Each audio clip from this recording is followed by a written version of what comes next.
Now, I would hate to suggest that somebody like Kamala Harris is basically just giving a version of the same speech wherever she goes, which, of course, is the laziest possible thing, and they get paid a huge chunk of change. Can I read from one of the newspaper accounts of what she said? Quote, she said, please do. Real estate agents could be considered, quote, civic leaders for their role in connecting buyers with suitable homes. The point...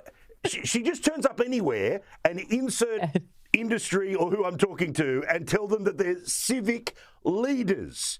They're flogging apartments around Australia and beachside on the Gold Coast. Civic leaders, please. I'm sure they don't even see themselves like that. Like, they know a lot about houses and what would make somebody happy and what's a good deal and what's not. But civic leaders, what is that? That's like your preacher, probably your mayor, you know, I don't know, some activist in town who's taken up an issue that's important to the town, like no windmills offshore. I don't know, but it's probably not the realtor. And that's just, of course, her empty pablum, because CAA took her on as a client, this big agency that I used to be with too. And I'm sorry to tell you, but you guys were the only takers. So it's very, someone was really excited until they found out, like, literally no one else wanted her. I shudder to think what the check looked like. They cannot get her any gigs over here. No one wants to hear from her. She, not only could she not sell real estate the way the people listening to this show likely can, she couldn't sell herself. So why would you think she would have something of value to say to you about sales, which is the business of real estate? Like, she didn't win the presidency. She didn't win the nomination ever. She couldn't. She failed miserably when she actually did run. She couldn't sell herself as an inspirational woman, nor as a woman from Puerto Rico or Jamaica or where else were her accents from? She couldn't sell herself as any of those things. All she really is an out-of-work lawyer.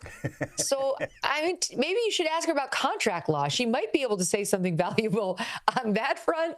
Otherwise, it was a waste of everyone's time. See, I was disappointed that she didn't try an Australian accent because, as you say, during a campaign, there she was, you know, if she was in the South, she'd try to sound a little Southern.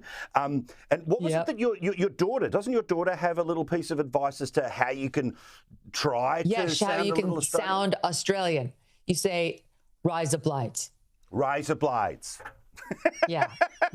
Hi, I'm Kamala Harris. Blades. Have you got any razor blades? See, that would have worked. It would have worked. Maybe I was trying to think. What I'm actually saying is rise up lights.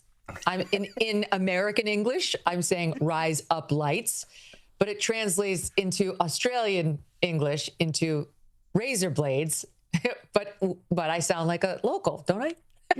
Absolutely, and you are welcome on any of our conferences anywhere, and they'll pay you better than she did. All right. Oh my God, I know. I should be offended that I wasn't invited first. I'm much bigger in Australia than Kamala Harris is. Where's my invitation, realtors? Mate, I'll give you the tip. There isn't a town in this country where somebody wouldn't be willing to put you up in a spare bedroom, all right? That's the type of joint we are. You know, there's lovely hotels, there's beautiful resorts, but, you know, come and stay at some mate's house. I accept.